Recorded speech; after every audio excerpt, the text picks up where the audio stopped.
I gotta get this off right, man. Saturday vibe, man. We back. Freaking freestyles, man. Hey, bro. Sean, talk to me, bro. You ready? Sean, talk to me, bro. This has been my favorite freestyle, man, to listen to in recent weeks. Love to my bro T Minus. Congratulations to my. I can't wait to hear the album, yo. Thugger on that #1 album. I can't wait to hear the album, and Sean's giving this thing. Stage, yo, talk to him, Sean. Big talk, go talk, player in that coast talk. You in the same spot from last year, nigga, that's your fault. Yep. She asked what time I was born, cause she on co-star. God played a role in my life, deep in the broke. Brayley's back here talking with him. And I can pick up on the niggas who ain't asking me back when it was Mayday. Yep. I seen so many young kings end up like TK. Well, I'm from that D, that Glock 9 more trigger than they shit.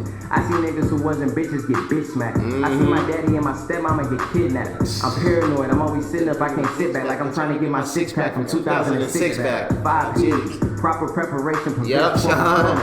Yeah, nigga, I lit that. Visualize, I made a song, I do it, then I did that. Where I wasn't where I wanted to be, felt like this is the sickest part. 100K out to the boys and girls, another 100 to my family church. To sum it up in 11 words, I did more for my city than anyone there living. Shit, fuck if you like my verse. I'm sold the soul, I can never sell mine, nigga. Might hit the pussy, but I still ain't hit my prime, nigga. Look, I'm mankind's one of a kind. I gotta chill on that, bro.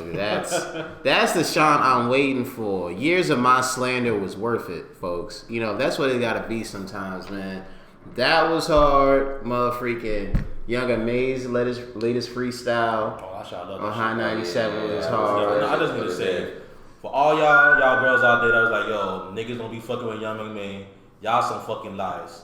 Young Amaze a fucking homie. I fucks with Young Amaze. Young Amaze a fucking homie. We all fucks with him. Drugs. Something. Big Heat.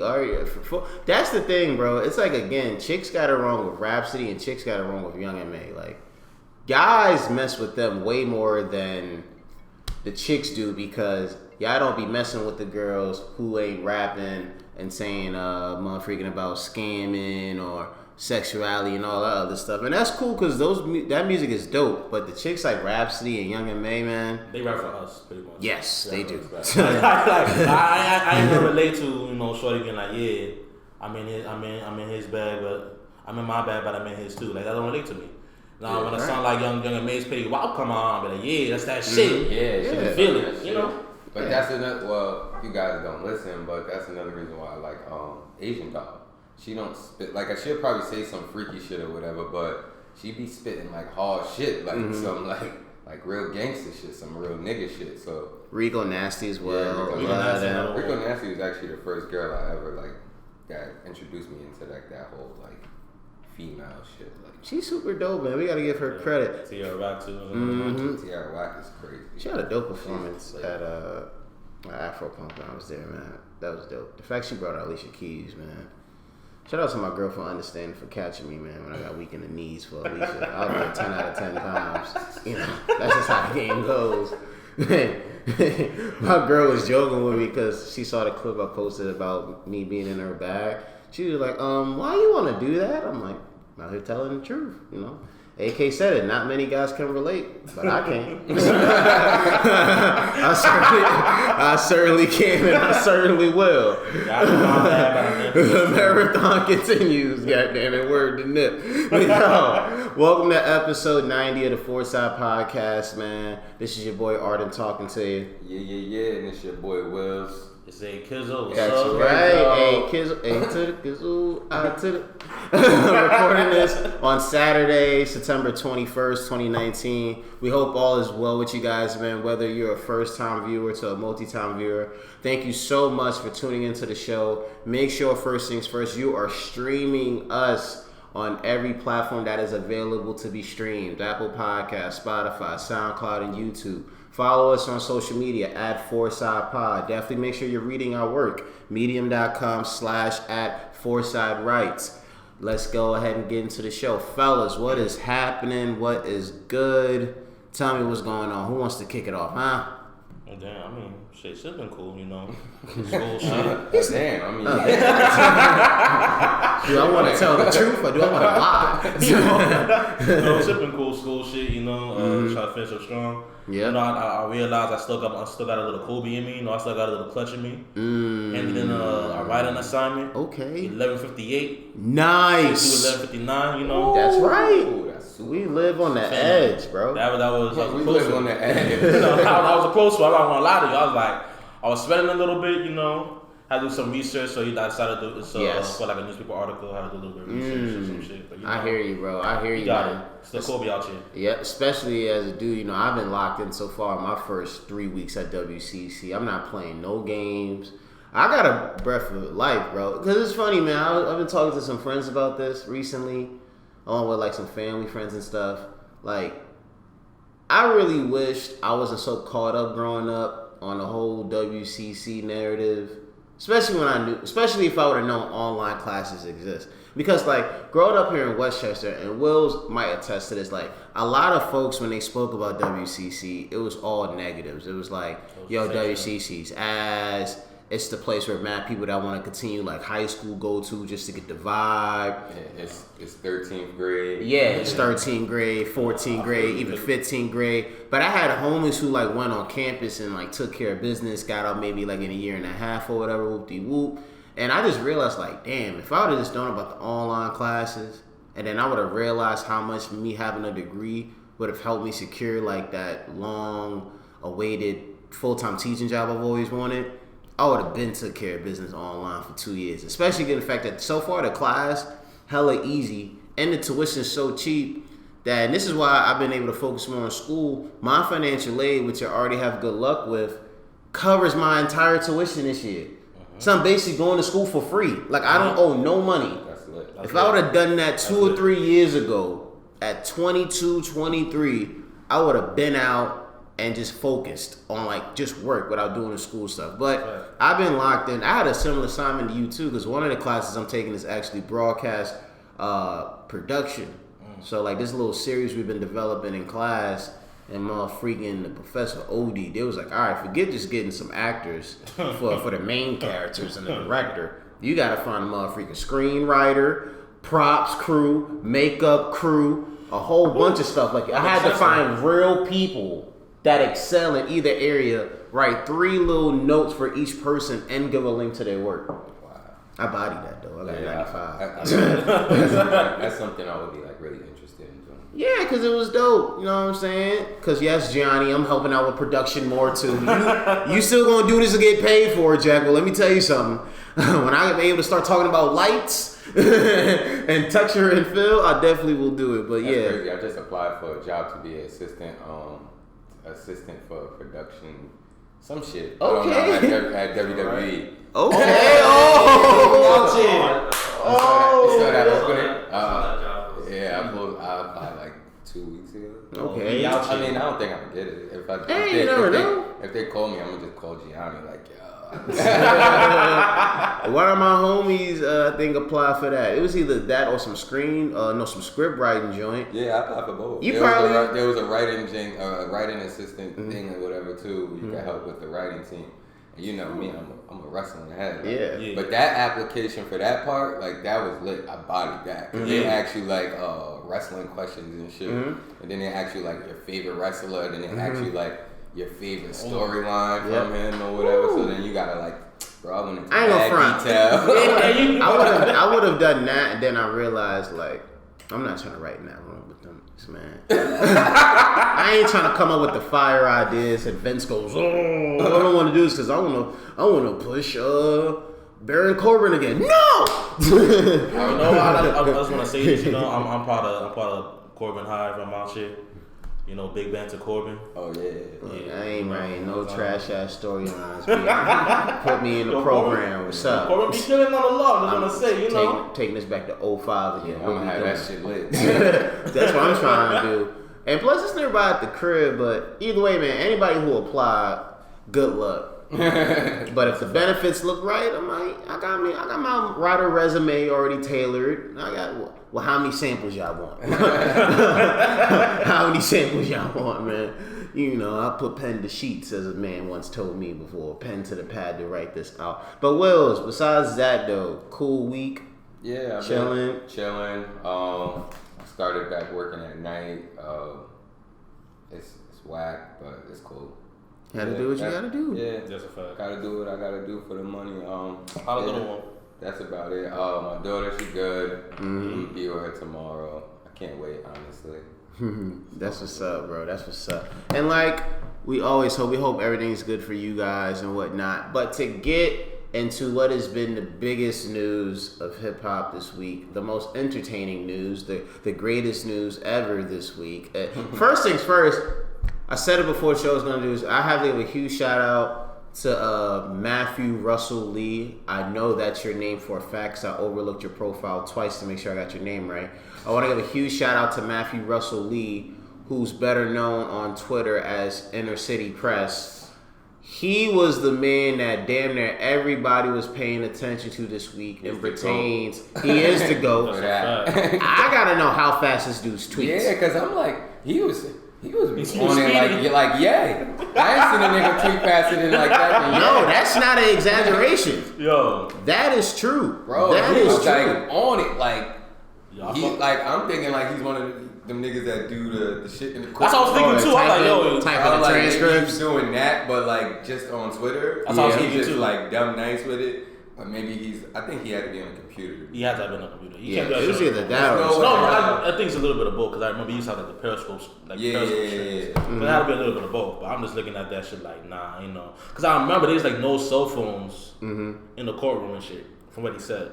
So yeah, he had to be on a computer. He had to be on a computer because this dude, again, Matthew Russell Lee at Inner City Press, he was the primary source that a lot of us went to for the beginning of 6ix9ine's trial. You know, as we all know, 6ix9ine, New York rapper that red hot on social media on the Billboard charts last year up until his sudden arrest with with the 9 Trey Blood Gang, and he's been locked up ever since.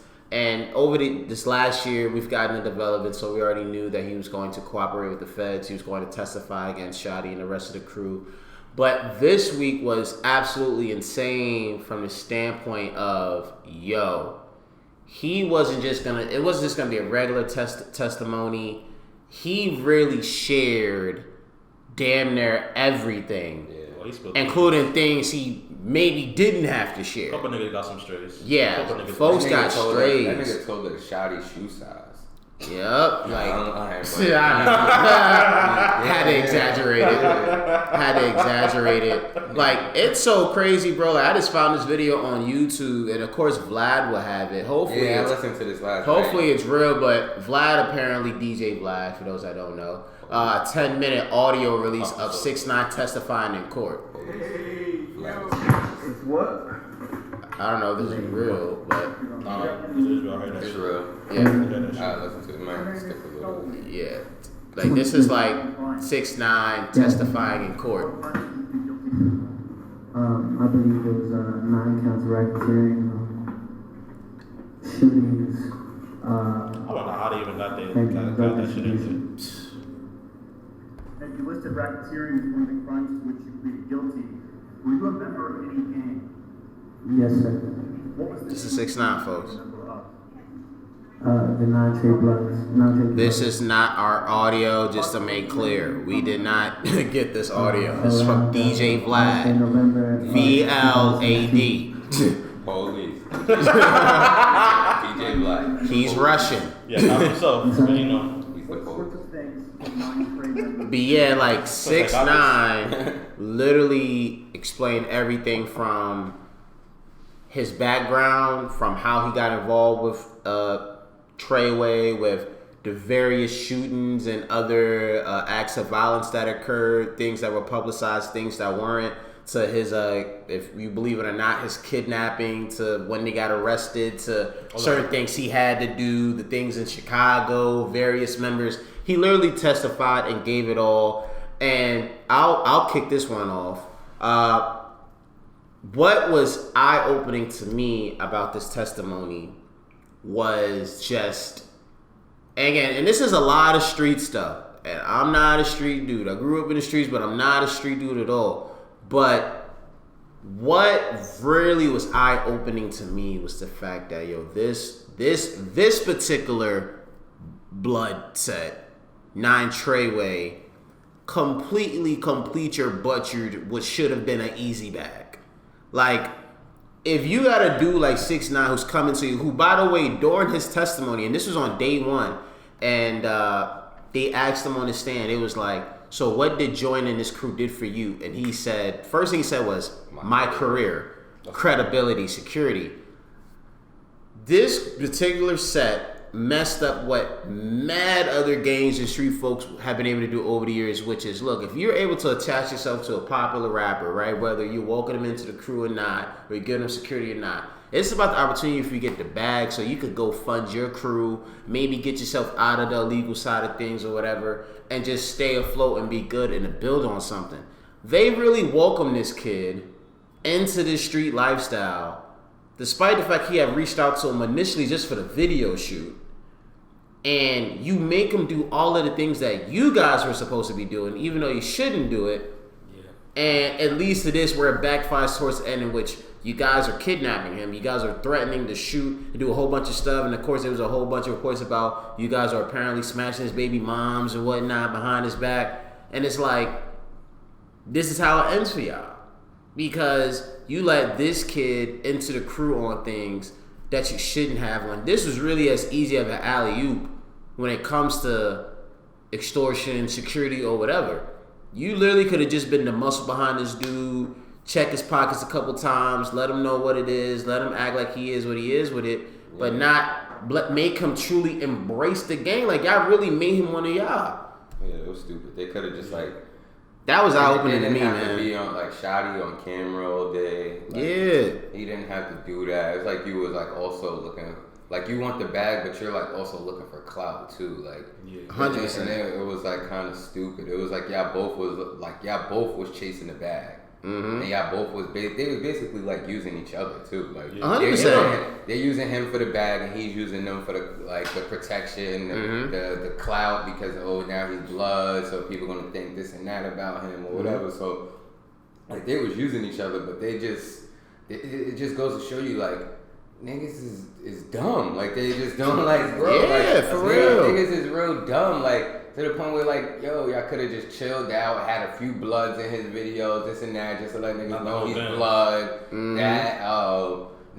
Like, yeah, like you said, like, having him do shit, like, that was stupid. Like, come on, man. You throwing a gun to him, like, for what? For what? Like, you already, like, y'all didn't make him shoot it or whatever to, like, become blood or whatever. Like, y'all just put him down because he was the bag for the gang. Like, yeah, bro. So why would you, like, even make him do dumb shit, throw him a gun and shit like that? Like, you already know he's not about that life. Like, if we can tell by watching this dude on TV and YouTube videos and interviews, from the moment, we can tell, like, yeah, like, you see the guy off rip and you can just tell, like, bro, off rip, I'm telling niggas, like, oh, yo, this nigga's not about this life. Like, yo, like, look at this kid. Like, you could tell, like, he's paying these niggas, like, the way he talks, like, everything, like, I just knew. Like, I'm not, like, a street nigga, but, like, I grew up in the streets. Like, exactly. So, like, I know. So, it's like, I know when a nigga's, like, and I could just tell by, like, just the way, like,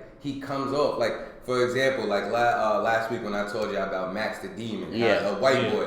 But I told y'all he seems more official than 6ix9ine or whatever. And he's, like, a real white boy. You could tell he's not acting. Like, 6ix9ine, you a whole, like, you could just tell he was acting, bro. It was annoying. Like, then he's, like, bringing my Dipset niggas into it, like, and I knew that was gonna happen because I think I brought it up, like, when we first spoke about, like, when he first got locked up or whatever, and I said something about how this dude had got out of jail, like Jack Boy or whatever, and they was like, oh yeah, he did like 10 to 13 years or something.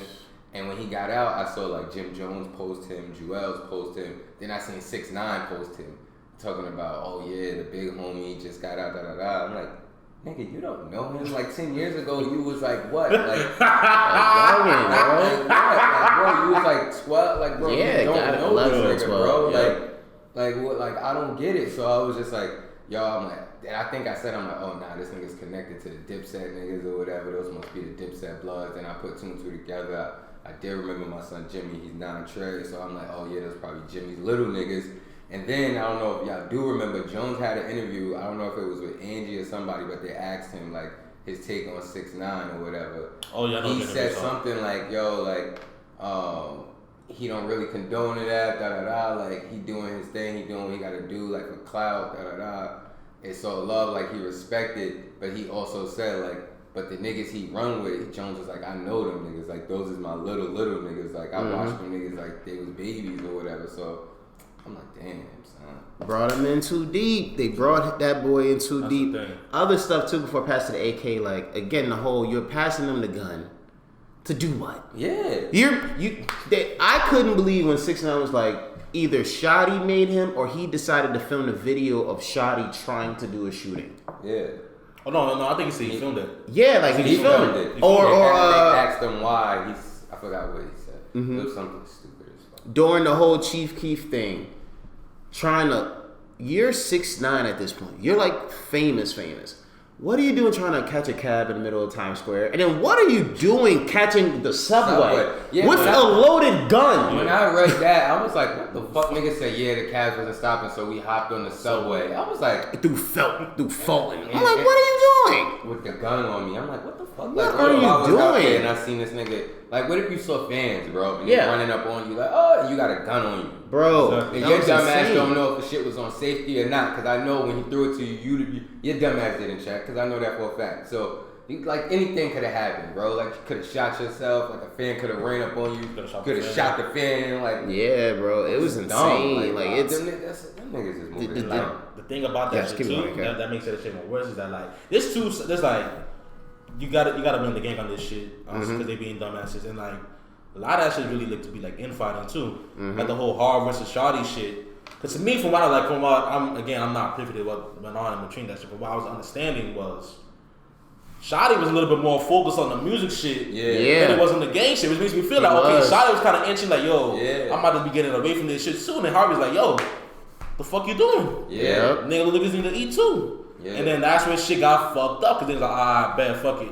I'm loyal to this shit, I'm loyal to non-trade, blah, blah, blah. And now, man, niggas in trouble now. It's a lot of dumb shit. Yeah, that kind of was like, I mean, I already knew there was going to be a downfall, but that's like... That's where it started. That was kind of like where it started because Shotty, and you, like how I said, like, he shouldn't have been on camera, but there was moments, like, he could have had, like, one interview or whatever. Yeah. Because, like, when he did speak or whatever, like, you could tell he was like new to this, but like his mind, like what he was talking about and like what he wanted to do, like you could tell, like, all right, if you get this guy some time, he gonna do what he gotta do. Like if he just get out there, if he get out the streets and really move how he's supposed to be moving, he could have really made like Treyway something, especially with 6ix9ine. 6ix9ine was really dead ass the hottest artist, like bro. Like, so it would have made it seem like, okay, this dude Shotty really know what he doing. He got this nigga 6ix9ine doing this and that or whatever, but like, I don't know, bro. Like they completely messed up a huge opportunity, and that's another thing too for like everybody else that's involved at the trial. Like,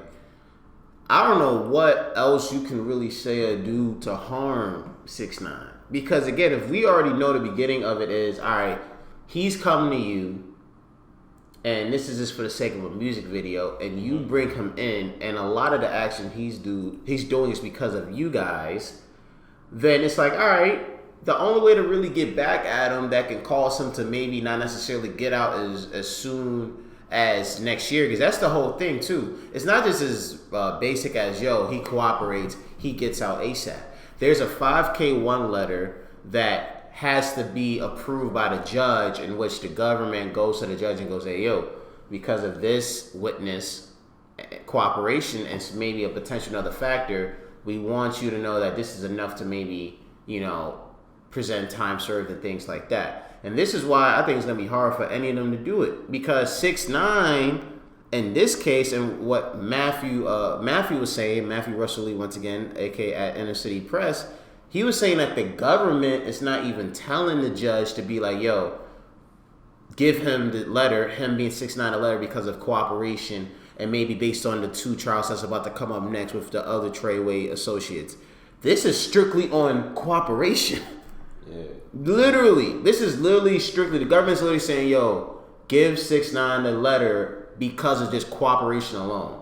And based off cooperation alone, you got to give 6ix9ine an A+ performance. It's like, I don't think he withheld anything. That nigga ratted on everybody. Yeah. Trippy had no reason being mentioning that Word. shit. Trippy got mentioned. Jim got mentioned. Song with Trippy. Like I could, bro. Casanova got mentioned. Watching his interviews, like I could just tell his dumbass like premeditated that shit. Like, oh yeah, I'm gonna get Trippy Red in trouble. Da, da, da. Like, awesome. like I'm gonna mention Trippy Red. Da, da, da, da, da. And then when he heard the phone, like Jones really got mentioned because he was on tape. Yeah, Mel Matrix or whatever. Like, and that's another thing. But when the first day he mentioned Mel Murder, aka Mel Matrix, I saw that, and I'm a huge Dipset fan, so I remember like seeing Mel Matrix on songs with Jim Jones and seeing his name and hearing him spit or whatever. So I was like, damn, he talking about the Dipset nigga. Next thing you know, next day he mentions Jim Jones. I'm like, what the fuck? But they said Jones was on the phone with him. I don't know if y'all heard it. I heard that shit. I was like,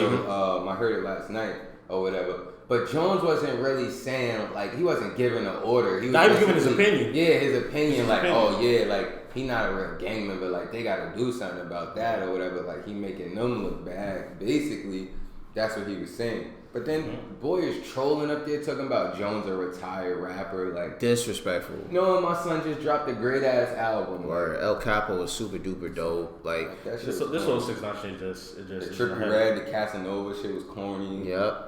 He's not even getting charged for the shooting at Barclays.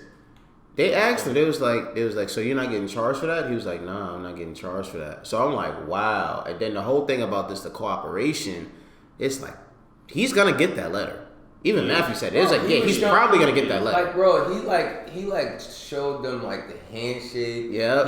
He told them like what certain words mean. Like, yep. Nah, shit that's in their books like from years ago when like the set started. So it's like now like shit like that is like when like, cause like I know certain shit. So like now like they probably got to go back and like rewrite certain shit like in the books for that for that gang or whatever and change like different lingo and shit like that just because this dumbass nigga is up there just telling them everything like what everything means like oh what's a bag, oh that means money. Like, oh what does it mean to be on deck? That's what that killed me. What does it mean to be on deck? I mean, like, yeah. Nigga said Gummo was a diss song. I didn't even know that until he told. I'm ready to trick me. I'm like, yo, okay. I'm like, yo, the scene, just to think what it would have been like in the courtroom when they're like, all right, evidence, you do, Gummo comes on.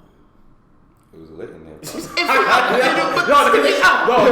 they put down loud too. Yeah, that's how you know, like nigga roll loud. So that's how you know that shit was loud. Oh, this shit in there. Like I wonder if someone's on the stand. Like he was like,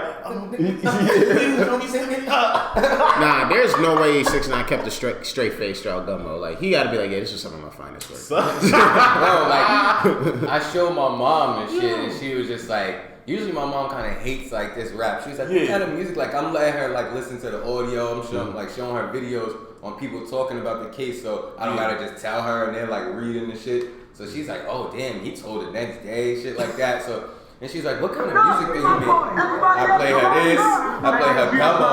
So I just see her and I'm like watching and wait for her reaction. And it was one of the reactions I should have recorded for YouTube because she was like. She was like, oh, I was like, I see why he was hot. Like,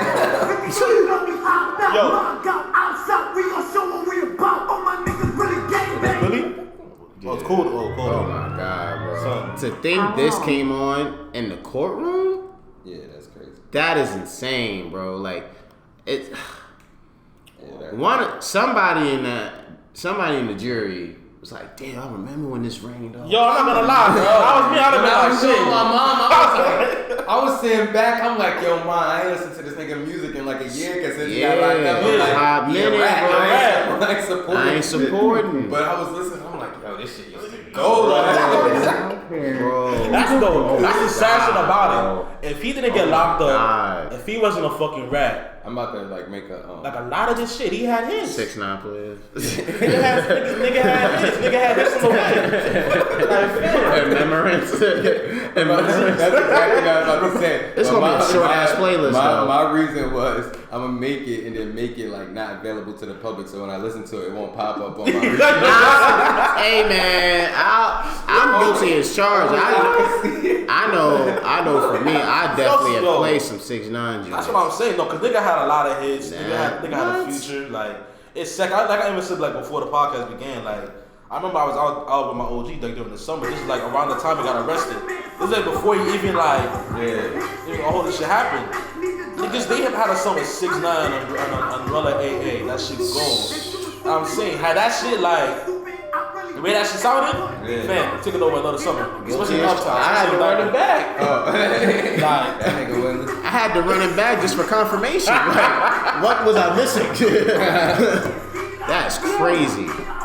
This is insane, yo. It makes Casanova set tripping so much better in my opinion. Oh, what? You see the first thing that pops up? Hey, yo.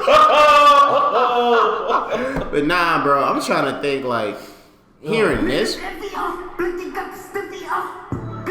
look, this is what my mom, it's crazy. My mom pointed this out. I ain't even realize. This I is was so like, this sad. is the first video he did to like get him popping, and this is when he met them or whatever. That's crazy. And then she was like, it don't match up to the song. She was like, the video don't match up to the song. She was like, he seems scared. Yeah. Cause look, he not screaming and shit and not hype how we just saw him. Yeah. And the song is loud, but we didn't really realize. Yeah. Cause we just listened to the song, but you see, Yeah. he's like, mad, quiet, mad chill. Yeah. and then you see Kuda, like he's acting like how he was spitting, and I was like, wow, man, that's crazy.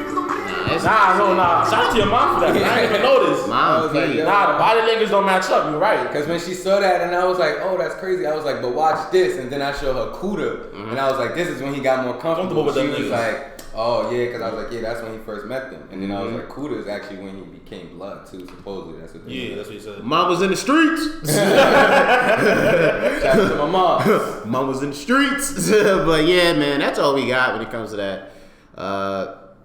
We'll see you when we'll see you. I guess 6ix9ine, probably not, because that witness protection is calling your name. But like, when He you better do be shit wise like and that, take don't you it. gotta change. Well, you don't really have to, but like, He he can't it's- change his identity with only tattoos on his face. I mean, you're gonna have to go through some painful ass surgery. Yeah, he's gonna go through some painful tattoo removal, but the name and everything, That shit gonna they be. do something. Oh, that's gonna hurt. Mm-hmm. I would have rather stayed in jail.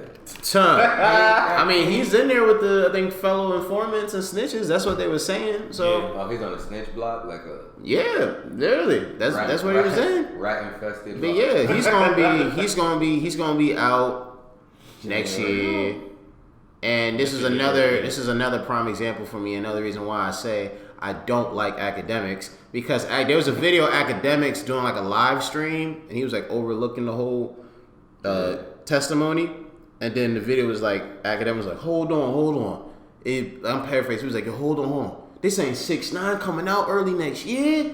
Hey yo, it's lit. Like yo, I'm like, yo, shut up. Yeah, Man, when he be ranting and shit like that, and he be on the live streams off the Henny, like he's annoying. Like there's one video though, like the shit, like I don't know if y'all know, like he's in beef with Nicki Minaj right now, or whatever. When Nicki slid in his DMs and shit, but there's like a live stream where he's like really exposing how the Drake and he was like, even though it's old, but he was like how the Drake and Meek beef really started or whatever, like, cause he knows, but he was like, the media don't really know this part. He like exposed that, and he exposed that she was the reason that Dream Chaser niggas jumped Quentin Miller because like some shit like they pressed him, and then and that was it. Like after they pressed him, they went back to the car. Nicki's in the car on some corny shit like, oh, y'all niggas just gonna press him, y'all not gonna do nothing, So then they was like, what? Then they went back and jumped him because of Nicki Minaj. The Drake and Meek shit. Meek tweeted that shit because they was in a store together. Meek and Nicki, they was shopping, buying shit together.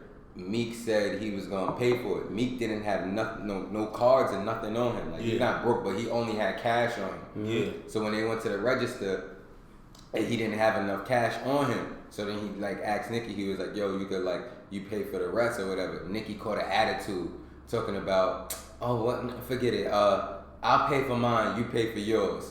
or whatever. And so he paid for his, and she paid for hers. And while they're walking out, she said some slick shit like, "Oh, Drake would have paid for everything or whatever," knowing that behind the scenes, Meek was already feeling a certain type of way about Drake because Drake didn't show love to his album and he didn't write the verse. But Meek wasn't gonna let that out. So then, like, if you go back and read the tweets, that's why they say he tweeted it as he was walking out this, like as they left the store and got in the car. He tweeted like, "Y'all gonna stop comparing me to Drake or whatever. That boy don't even write his own shit or whatever." Then he said something else or whatever, and it makes sense from what I just told you because like the way he tweeted it, and then you listen to the story, you're like, "Oh wow, you put two and two together." Yeah, so. Academics was exposing all that. Like I hate him. Like I hate him, but sometimes he like when he up there, he'll like expose some shit. He said that I was like, wow. Nah, though that explains a lot though, because if it's rap, a lot of shit happens because there's a shorty involved. That's a fact. There's only a woman involved, man. You know so much sense. I was like, damn. No, but one thing though, free GS9, free Bobby, free Rowdy. Next summer it's gonna be free lit. Max B, because next summer, next summer's gonna be a movie. B, New York about to be back. GS9, 6ix9ine. No, this one about to be a good ass segment. Hey yo, yes, this is what I'm talking about.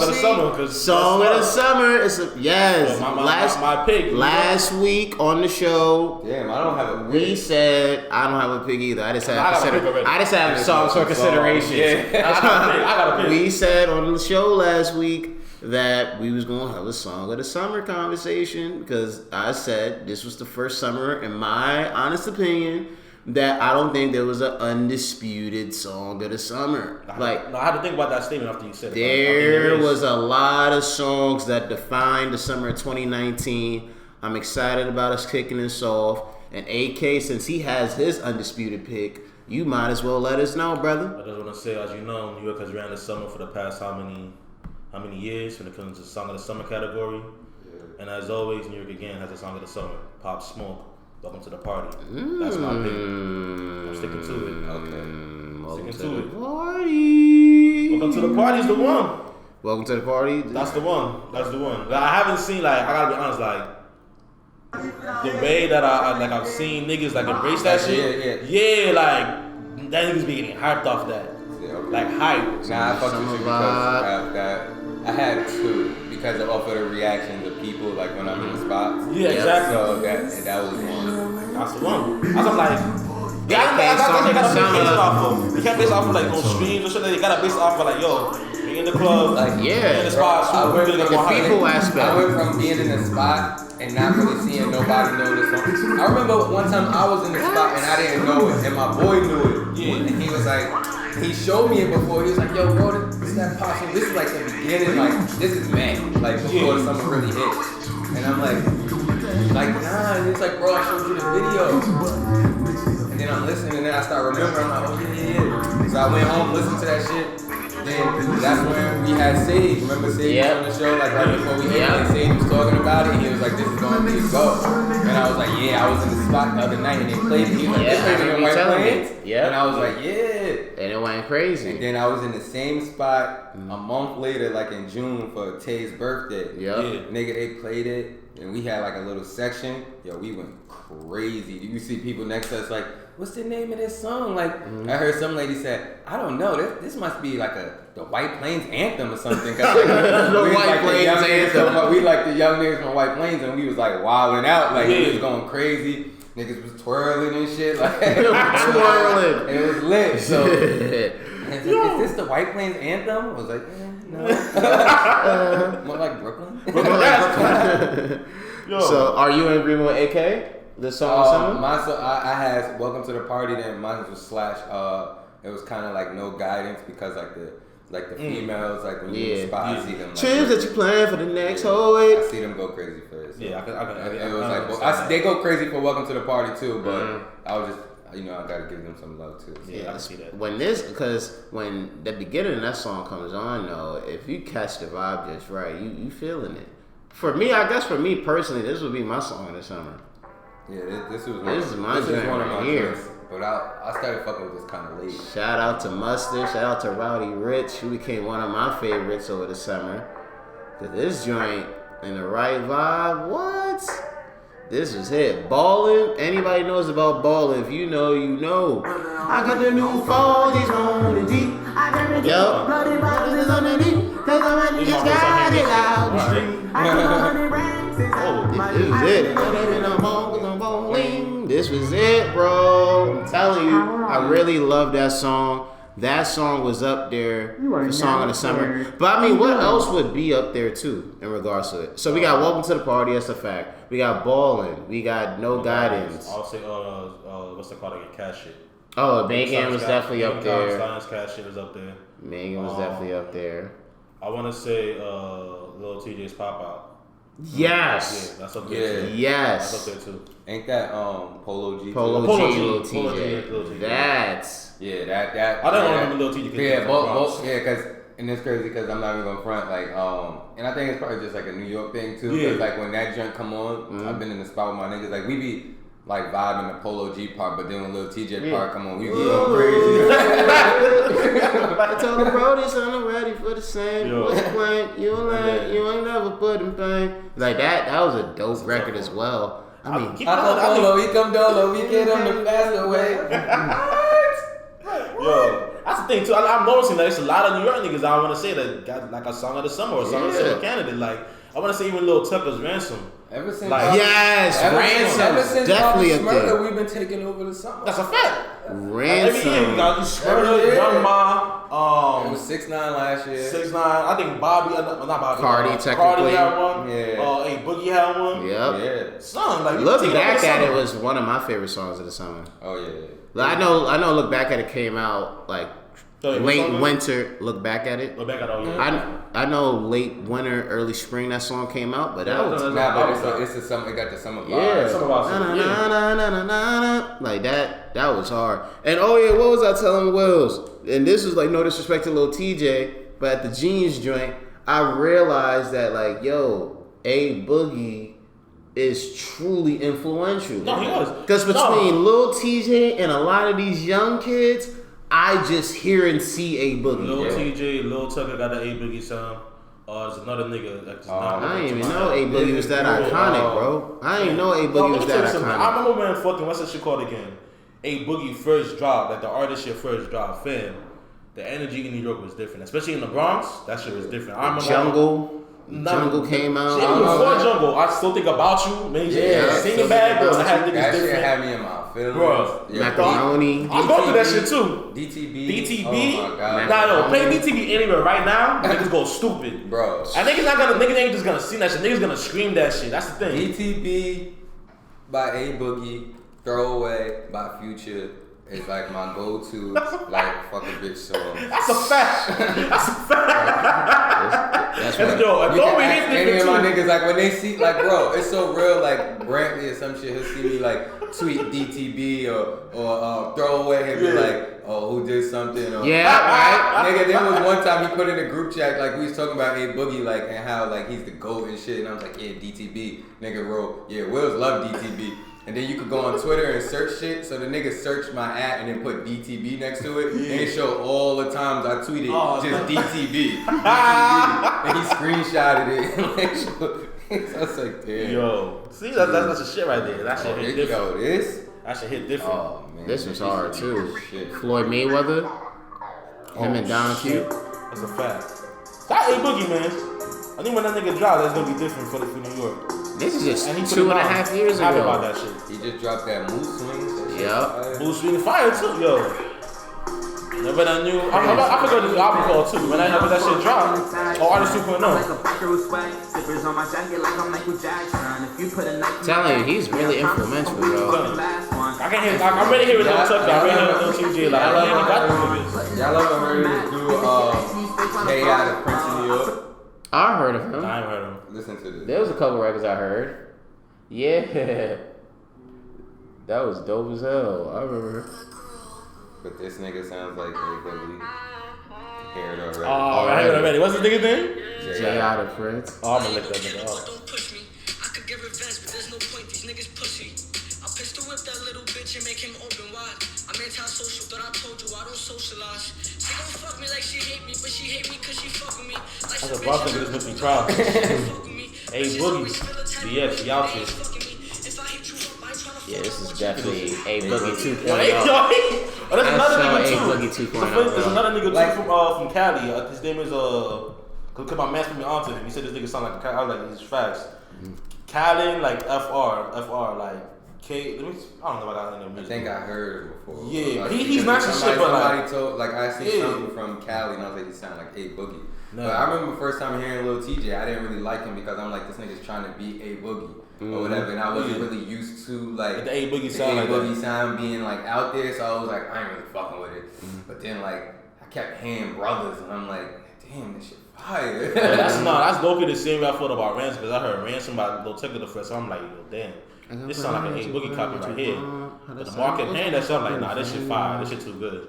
And like, it makes sense because this nigga Lil Tecca is like what, 16, 17 years old. Yeah, so he grew up on A Boogie. He literally grew up on that shit. He was around when that nigga was really like. Because like I be working insane, in the middle schools or whatever, and like when you see like people like talking about people they want to be like or people they like nigga, I seen a project like of A Boogie hanging on the wall. I seen this nigga's picture and like it's like a whole two paragraphs about him, and I'm walking by, I'm like, what the fuck A Boogie doing on the wall? And then I'm not thinking, I'm like, oh, these is little niggas like, hey, this is what they like, bro, this is what they listen to, because I'm like, it's kind of like how I was like with Lil Wayne and shit. The tide turns.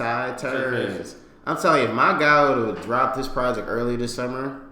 Yeah, I'm tight he dropped it late summer, like Jack Harlow. Yeah, I feel y'all about to say right now. Oh, you got me sounding good too. But Hey, go ahead, say pause. I'm about to say, I think I like the last project a lot more better than this project. Okay, you like Loose better? I mean, I think, well, yeah, probably. Yeah, cause I see what you're showing. I had a few more songs I liked on the last project than I like on this project. Yeah, Confetti. Like, for some songs, I was like, I see where you're trying to go, but it just didn't hit like that for me, honestly. I gotta be honest. Like, I think like the first half I was like, Then towards the later end, I'm like, okay, I'm fucking with the side a little bit more. Like a lot of shit you can see where he's trying to go with it, but I don't think he really like hit he was experimenting. Yeah, with the sound a bit, and he was saying that he was going from loose freestyles to trying to like actually write and expand because he's from Louisville and he recently moved to Atlanta. But this one goes. Tell me what it is. Oh, that's This is Shout out to the hometown, I know they gon' feel us. When I hit the club, when I get a small village, hey, but it's on limits. Shout out to Young Skylark, who supports the show. He's with Jack and his crew, Private Garden. He produced this and helped direct it. Got me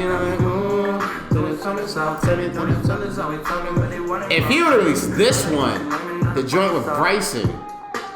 The joint with Bryson made me so high. I fuck with that shit. Early in the summer, because I know, well, I don't know if he had it, but if he did. He did. I read an article. I did. He did. He had this in the tuck, and he was saying that that he was waiting on Bryson. Bryson happy though, that's why. Bryson happy now. Yeah, Bryson he got a wife, he got a kid. I think he got a kid in the way too, don't he? Like, he happy. I don't want to hear that nigga music not gonna be the same no more. Yeah, that's what I'm saying. I don't want to hear that. He had a ball. Because you know when niggas get happy, their music just get trash. Man, and like, especially with a nigga like Bryson. Like with Bryson, you like, I'm happy that nigga happy. But no lie, like, he ain't gonna hit the same, bro. Yeah. Like Dome was a... Like, one of my sons, he's like a huge... Like, his favorite rapper is, like, Gucci. Still to this day, but he don't really bump Gucci like that as, like... Because he's more positive. Because, like, yeah. I'm like, damn, my son positive. You can't be mad. He's like, nah, bro, I'm not mad at that. It's just, like, his music don't hit this. Like, he not even talking about the same shit. Hey, Bryson said it. He fit, like he good should be happy. Bryson said it best on this song. He said, and I'm just realizing this. No, my soul isn't trapped, but what's holding me back is the old me. In fact, I just want to say it. You ain't getting them back. You're not getting that back. I still listen to the old Bryson to this day, the Deontay Wilder shit. But no, I just want to say, man. To this day, Party Next Door. Party Next Door is still releasing shit. Who? The Party, P&D is still releasing shit. I feel like he not releasing shit. I mean, I don't know. He been quiet for a minute. Last time I seen him was that like a year, 2 years ago when he got fat. Yeah, that's what I'm saying. Like, yo, if he come back, I feel like if he had come back this summer, like I thought he would have. I thought shit might have been a little bit different. I was just listening to him the other day too. I thought the song might have gone a little bit different. I thought he might have had like another like. He would have had like a work type song but for himself this time. That's what I was hoping. And I still got hope out for like the Rihanna Burna Boy collab. You know, I'm still speaking that shit into existence. It might not come this summer, maybe next summer, but you know, be happening soon. Look, Drizzy ain't do nothing to party. Parties is taking his own time. I don't know what party. But no, party taking his own time. I hope party's not heard over Columbia. I still got my own thoughts on Drizzy and his management skills as a label owner, but. Hey, that's on party. Everybody else is cooking up. Everybody else is cooking up. One was cooking up too because he dropped that bubbly track. I ain't listened to it yet. I'm talking about this on OVO's album. Party is his own entity. Everybody else is cooking. We good, but G Jordan's good. Division, we low key, we straight. Party got a mansion somewhere doing something. I don't know if he's waiting on us to give him the cosign. We gonna get into this album, this label discussion soon enough. You feel me? We will. We chilling. We will. We chilling. Everybody else besides Party's been releasing and touring. I don't know what he's doing with his life. I think on some real shit. You know what I think it was? I think it was need to take some time to himself. I'm not even gonna. Because when I really look at it, he had work. That shit was fire. And after work, what did he drop? I think he dropped Colors 2. And then that was fire though. Niggas shot Colors 2 and P3. But those two in my opinion were fire. And then he had the Trash just for 7 days. I think after 7 days is like, you know, I'm gonna just go back to the drawing board, let me just relax a bit, let me chill out a bit. And then which I think on some you gotta do that shit sometimes. Yeah. And Party's really a quiet nigga, you don't be doing a lot of interviews like that. So I feel like when they say it's coming back soon. I've never seen an interview with him. Does he have an interview? I think he has like one, but it's not like a visual. I think it's like he's talking to somebody. Yeah, I'm trying to think who it is. I want to say either GQ or like Rolling Stones, one of those people. But he had an interview with them. It's like right after work drop. We were talking about him writing that shit. But like yeah, that's about it. Like he's a quiet nigga, so I feel he's on his wave. Like alright, bet I'm gonna take some time. I'm gonna reevaluate some shit. Let me see where I fucked up. Let me see where I can improve. And then you know he get back to it. But I think he's slowly coming back, but when he do that shit gonna be fire. That's a nigga that I'm really excited for coming up though. I mean, I'll be happy with Party as well if he comes out with some stuff, man. But it's just this is a lot of artists at this point where it's like I'd rather you just come out of nowhere and surprise me with the music. Cause I think that's what he's gonna do too. Yeah, cause like we just can't be waiting on you no more. That's what he's about to do. Y'all gonna be forever and a day. Like, you can't be putting out singles no more. It's dead. That is a fact. But to move on. Taylor Swift and Kanye West came back up in the news recently, more so because of Taylor. Taylor Swift really is having her first like interview or whatever with Rolling Stone for like the first time in some years. And while they're talking about a whole bunch of stuff, because Taylor did come out with new music, she discussed Kanye West. And when the interviewer was asking her about the dynamic between her and Kanye West, of course it went back to the infamous 2009 MTV VMAs moment, along with just everything else following the years, you know, the appearing to be cool again. Kanye with that record on the Life of Pablo that mentioned her, or was also had her in a video and whatnot when it was, I forgot the song, but famous and all that. And Taylor felt like she had to set the record straight about how even though she's past it, but you know, Kanye's a two-faced dude. You know, he could say one thing in front of you, do something in the back.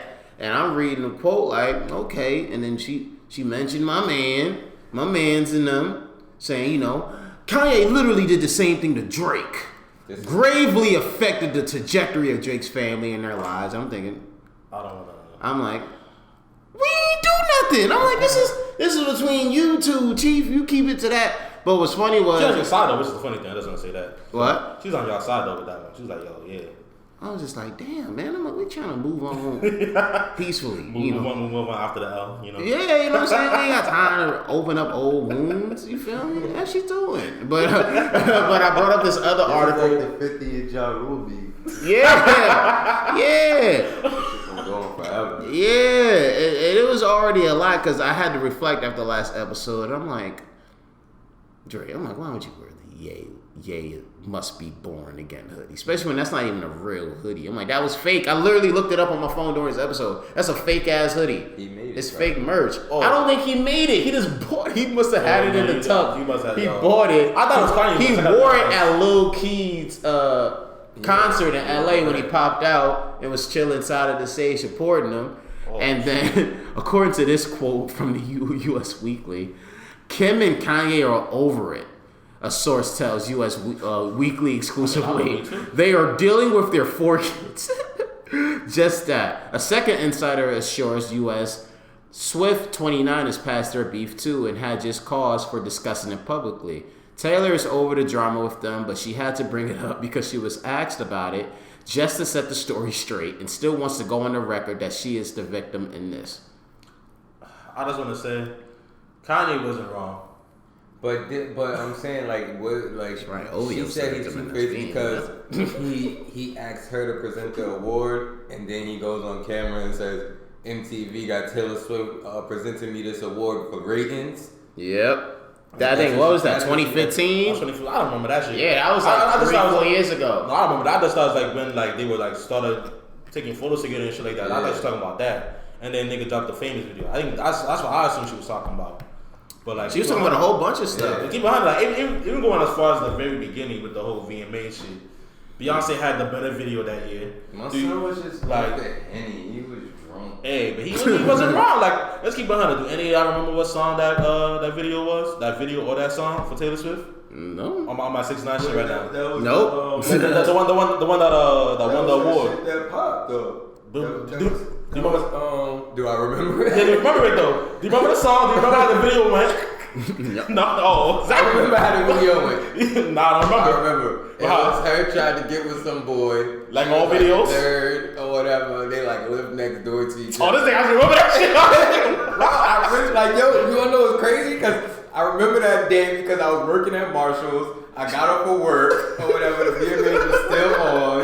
I watched the shit. And then she won the award. And that's when I was gassed because I was like, oh yeah, this little white girl is bad. I remember I used to like Britney Spears, so I'm like, she remind me of like a young Britney Spears. So I was like, well, this little white girl bad. And like a month before that, I heard the song because that's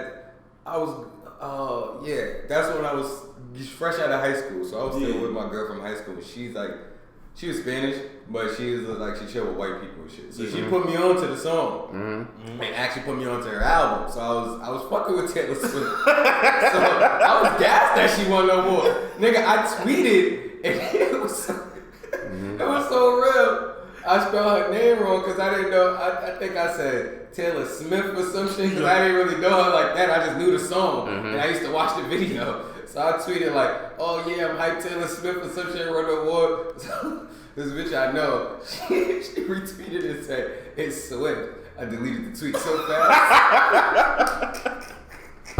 Yo, you know.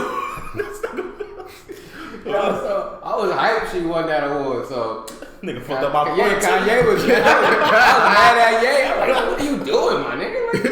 Like, why are you hating? Yeah, all right. Like, so unnecessary, for Christ's sake. Jesus Christ. Yo, but even still, like, that whole Beyonce video had more impact. What song was it? It's Single Ladies. Oh, that does not lose. Yeah. That shit was an Ellen. How does that know? That shit was an Ellen. You got mad niggas doing the video. I don't know the whole dance. The dance. That was that shit was viral before viral was viral. Exactly. Yeah, exactly. For real. That dance was crazy. Everybody was doing that shit. Everybody was doing that shit. The gays, the girls, babies. And let's keep it 100. Like not gonna front. I will give Taylor her shit. She does make great pop songs. That's her shit. That's her name. I will not front on that. But let's not front like the little bit of controversy and a little bit of helping her fame and shit. Of course, yeah. So, I mean, when Ye said I made that bitch famous, you're not wrong. Got the big, black, drunk, black guy, you know, and the little, middle America white girl. And listen, that big, black, drunk, white, black guy is out here, like, terrorizing this little, middle America white girl. Niggas is gonna, like, you know, go for her. Like, that nigga the hill, tell us with the fucking baby face. They're gonna, like, you know, hop her up and pop her up some more. Funny enough, too, it's like the symbolism behind that's true. But it's also funny when realizing like Taylor is like actually way taller than Kanye. She's way taller than Kanye. You belong with me. Willz looked up the song. That's why he was in the cut hiding. He didn't want us to see his phone. He didn't want us to see his phone. He was like, yeah. You wanna know what's crazy? I already had it added too. Willz already had this song I went to added. an album and it was like, that was like 2 of the songs I added. That's a good song. See? Gianni know.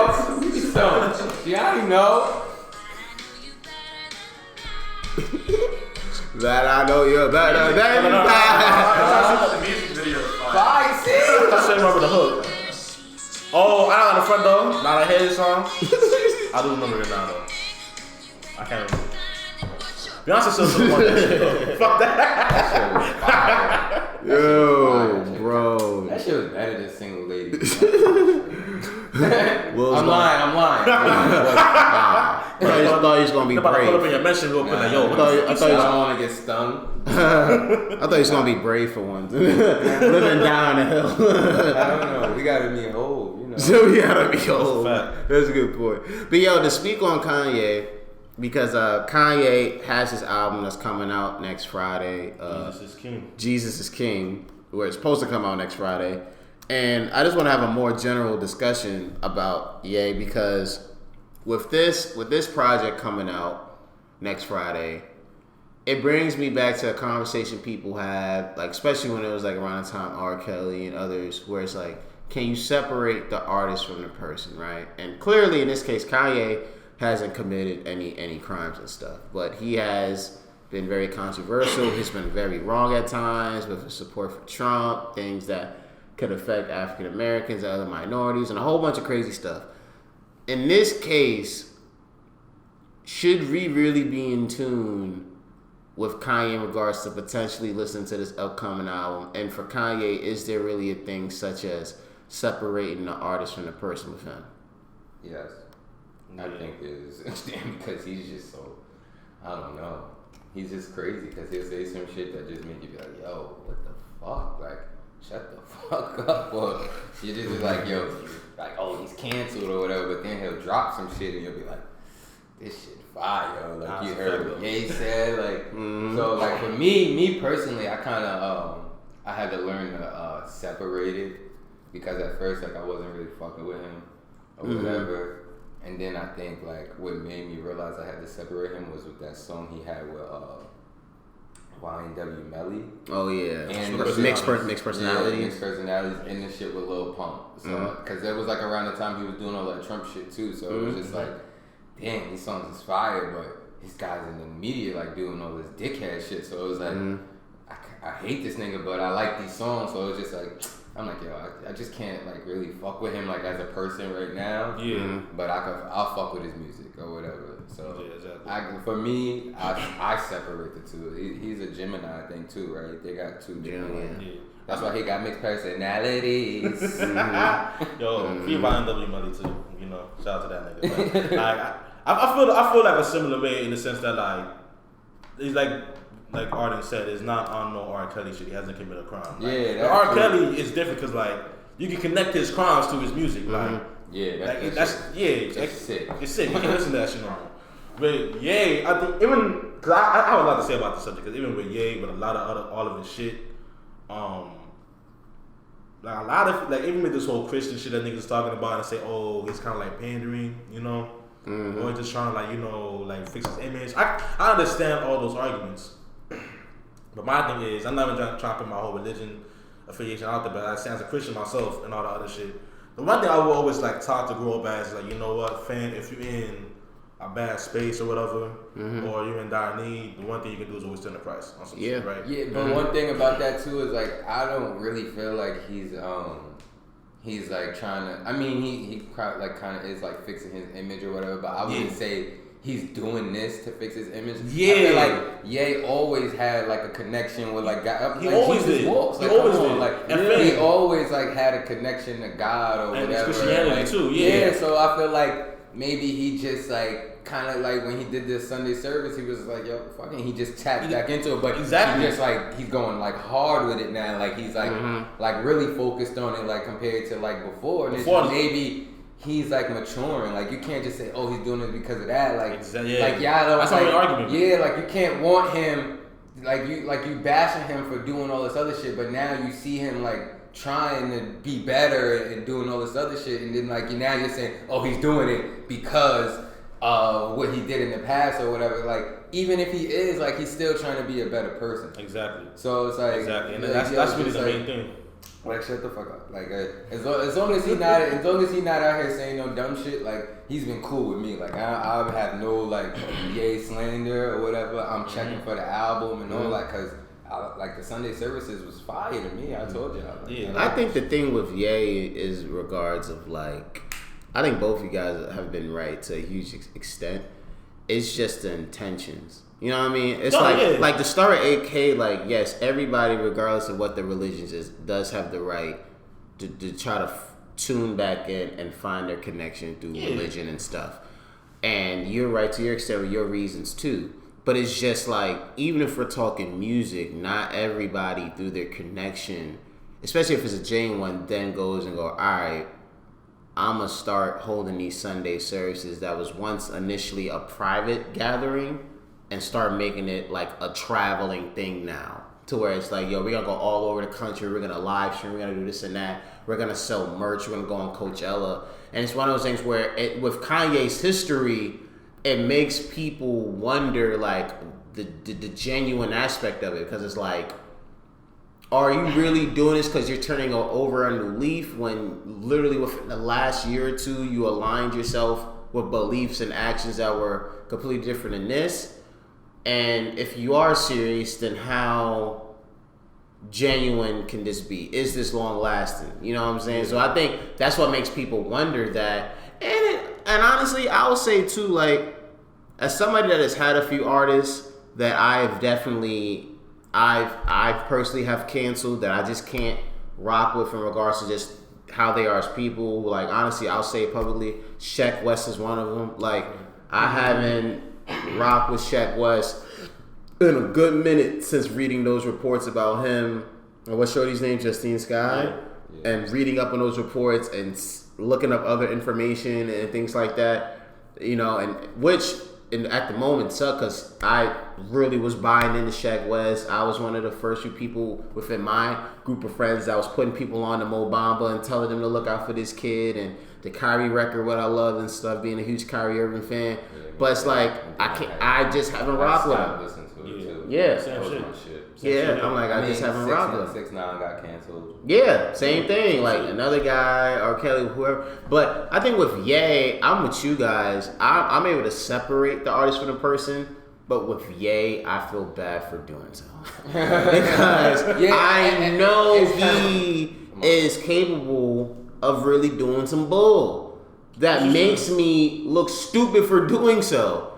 You know what I mean? Because it's Kanye, and it's like, damn it, I gotta stay in tune and like hear him do this because of musically he's such a genius. But it's like him as a person, I would never want to rock with. I would never want to do business with. Like, because what Taylor said and what Drake was alluding to and what others have alluded to is true about this dude. Like, there's a pattern here. It's a trend. But it's like, all of us are hypocrites because like we know this. But it's like, hey, yo, we heard that Sunday service. We heard that Genuine flip. I'm in. Midnight on Friday or whatever day's the 27th.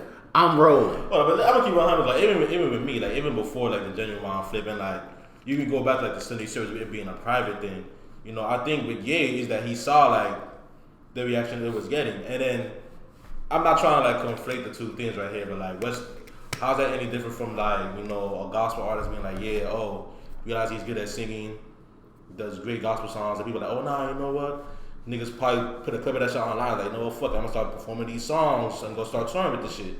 I mean, either way, like, I think the way Ye might be thinking about it is like, okay, yeah, it's a good opportunity, you know, me get some money, all that other shit, so the marriage, blah, blah, blah, whatever.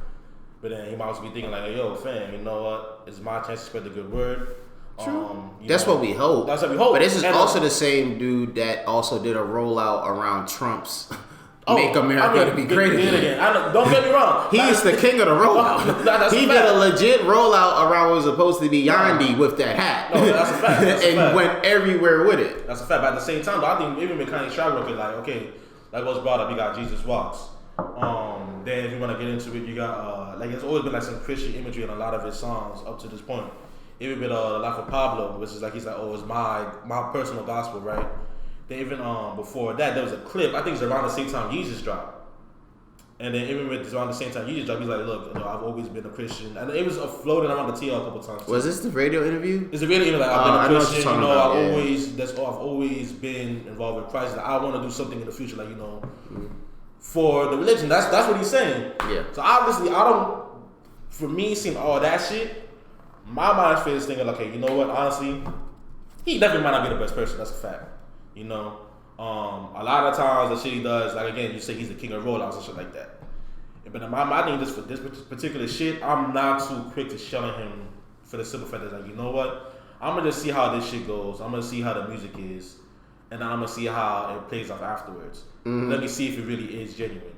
Because for me, when it comes to something as serious as this, you know, like this is Christianity, this is your religion. You know, this is people's beliefs. This is what you believe as a person. You obviously gotta have to take some care with it and have some type of ownership over it. And like even with the whole Sunday service shit, like he's been taking his time with it too. Yeah. Like it's not like on something like, oh, I'm gonna just rush this shit out, do this shit right now. He's been taking his time with it.